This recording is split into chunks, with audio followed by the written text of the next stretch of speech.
L'un des premiers dilemmes que l'on rencontre lorsqu'on se lance dans la couture, c'est le choix de la machine.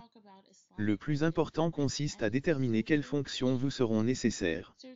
Il n'est pas utile de partir sur un modèle trop sophistiqué si vous n'êtes pas certaine que la couture vous plaira. Mais gardez également à l'esprit qu'une machine bon marché ne sera pas toujours une bonne affaire. L'idéal c'est à la fois une machine simple d'utilisation et proposant suffisamment de possibilités pour vous permettre de progresser.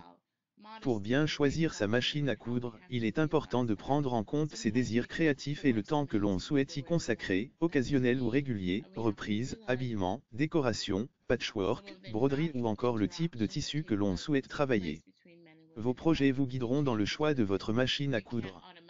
Quel que soit le budget que l'on souhaite investir ou l'usage que l'on attend de sa machine à coudre, elle doit proposer les points de couture de base, points droits, points zigzag et boutonnières, de préférence automatique en un temps, à défaut en 4 temps.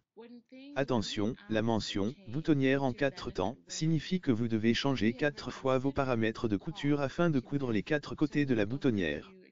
Sur une chemise, cela peut être fastidieux. Le point pour couture stretch ou élastique s'avère utile pour travailler les tissus extensibles comme le jersey par exemple. Enfin, le point de surjet, aussi appelé point overlock, permet de réaliser des ourlets de bonne facture, même si un point zigzag serré près du bord peut aussi faire l'affaire.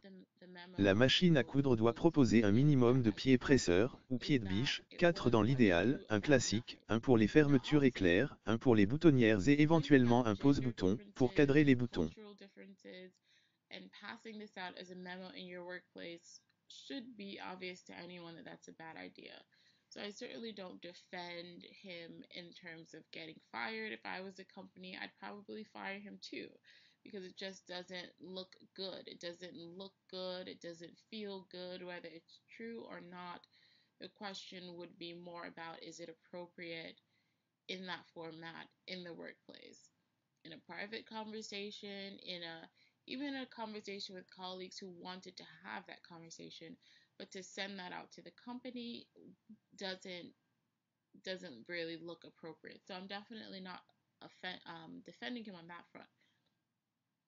However, the biological differences that he